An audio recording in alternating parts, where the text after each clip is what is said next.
Assalamualaikum warahmatullahi wabarakatuh. Kami dari kelompok 1 Prodi Bisnis Digital akan menjelaskan mengenai cara mudah memahami PPN. Sebelumnya kami akan memperkenalkan diri, yaitu terdiri dari saya Aisyah Hafifah, kemudian ada Anita Putri, Elvi Cibro, Gilang Pratama, dan Nadia Teresia. Baik, saya akan menjelaskan mengenai karakteristik dari PPN. Jadi PPN itu memiliki karakteristik yang pertama adalah merupakan pajak atas konsumsi. Nah, yang kedua merupakan pajak tidak langsung. Artinya, beban pajak dialihkan kepada pihak lain, yaitu pihak yang mengonsumsi barang atau jasa yang menjadi objek pajak. Kemudian yang ketiga adalah PPN adalah pajak yang bersifat objektif.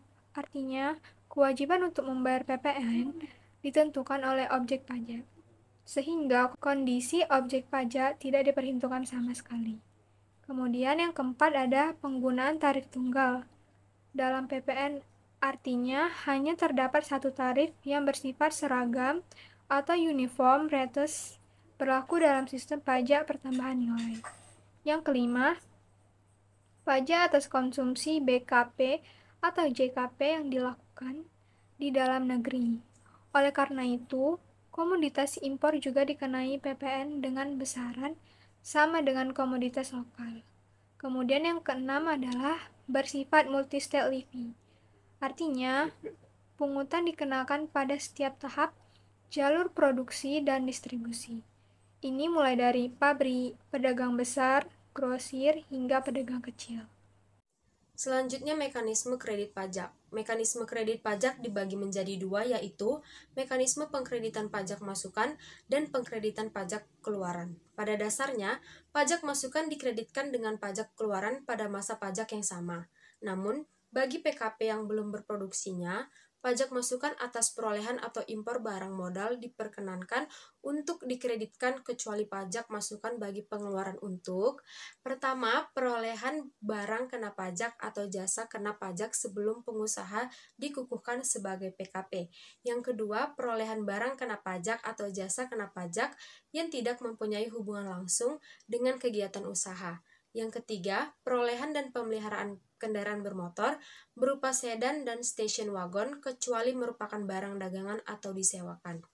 Yang keempat, pemanfaatan barang kena pajak tidak berwujud atau pemanfaatan jasa kena pajak dari luar daerah pabean sebelum pengusaha dikukuhkan sebagai PKP.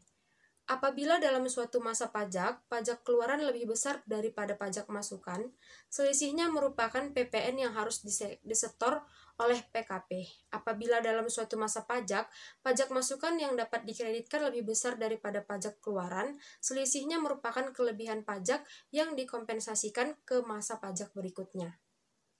Selanjutnya yang kedua, ada mekanisme pengkreditan pajak keluaran. Pajak keluaran dapat diartikan sebagai PPN yang dipungut oleh PKP atas penyerahan BKP atau JKP pada pembeli atau konsumen. Selanjutnya, sebagai bukti pemungutan PPN, maka PKP diharuskan untuk menerbitkan faktur pajak. Dalam faktur pajak tersebut tertera besaran PPN yang harus dibayar oleh pihak pembeli kepada PKP penjual. PPN yang tercantum dalam faktur pajak itulah yang menjadi pajak keluaran bagi PKP yang melakukan penyerahan barang atau jasa. Pada prinsipnya, faktur pajak harus dibuat pada saat penyerahan atau saat penerimaan pembayaran. Namun, dalam hal tertentu, PKP dimungkinkan untuk membuat faktur pajak di saat lain. PPN disebut sebagai pajak objektif karena dalam pemungutannya PPN memberi penekanan pada objek yang dikenakan pajak. Pengenaan pajak keluaran diawali dengan penetapan tarif barang, kemudian dilanjutkan dengan pemungutan pajak oleh penjual.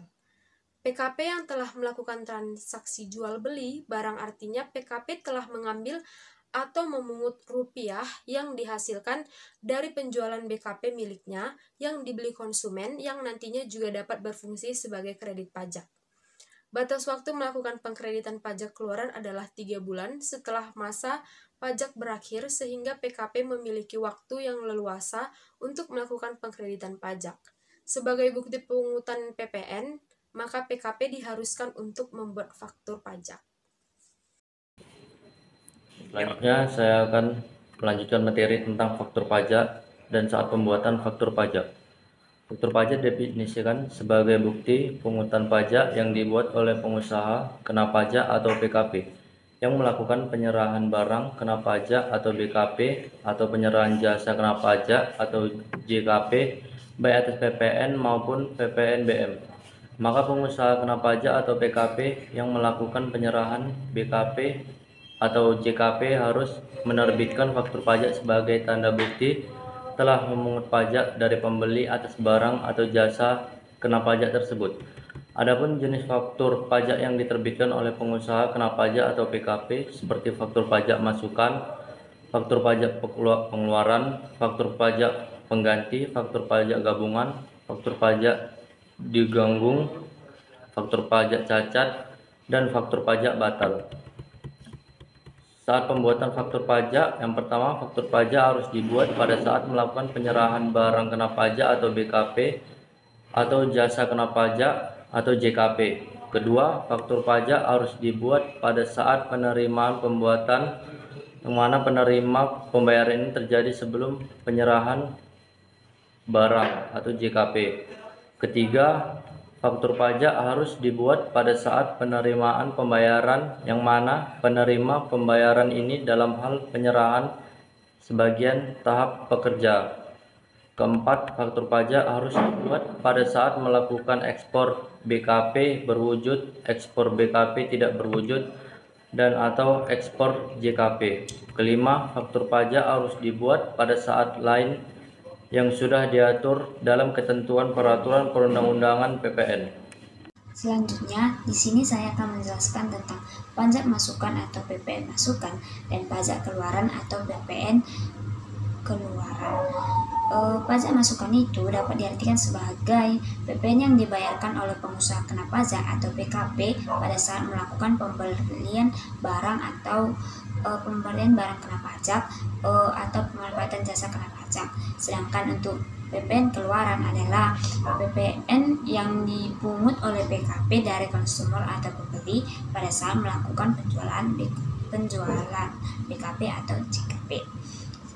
Dari pengertian di atas dapat ditarik kesimpulan bahwa pajak masukan atau PPN masukan terjadi ketika PKP melakukan pembelian, sedangkan pajak keluaran atau PPN keluaran itu terjadi ketika PKP melakukan penjualan.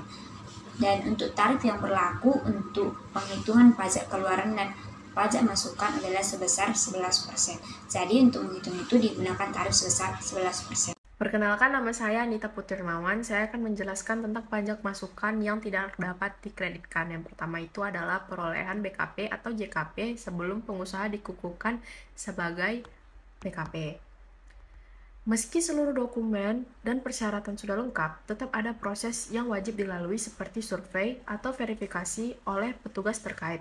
Yang kedua itu ada perolehan BKP atau JKP yang tidak mempunyai hubungan langsung dengan kegiatan usaha.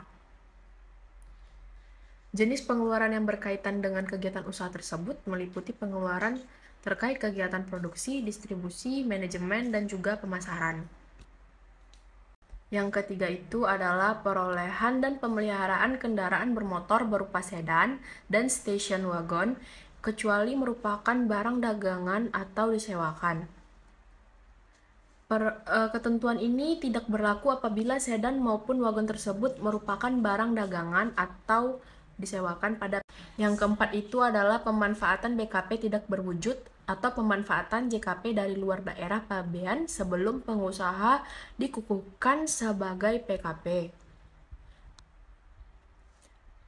Pemanfaatan BKP tidak berwujud atau pemanfaatan JKP dari luar daerah pabean sebelum pengukuhan resmi sebagai PKP juga tidak dapat mengkreditkan pajak masukan. Yang kelima adalah perolehan BKP atau JKP yang faktur pajaknya tidak memenuhi ketentuan seperti mencantumkan keterangan tentang penyerahan BKP atau JKP atau tidak mencantumkan identitas seperti nama, alamat, dan NPWP pembeli BKP atau JKP. Ketentuan perihal faktor pajak dapat ditemukan dalam pasal 13 ayat 5 UU nomor 42 tahun 2009. Yang keenam adalah pemanfaatan BKP tidak berwujud atau pemanfaatan JKP dari luar daerah pabean yang faktur pajaknya tidak memenuhi ketentuan sebagaimana diatur DJB terkait penetapan. Yang ketujuh adalah perolehan BKP atau JKP yang pajak masukannya ditagih dengan penerbitan ketetapan pajak. Yang kedelapan, perolehan BKP atau JKP yang pajak masukannya tidak dilaporkan dalam surat pemberitahuan atau SPT masa PPN yang ditemukan pada waktu dilakukan pemeriksaan. Yang kesembilan, perolehan BKP selain barang modal atau JKP sebelum PKP berproduksi. Sekian penjelasan dari saya. Terima kasih.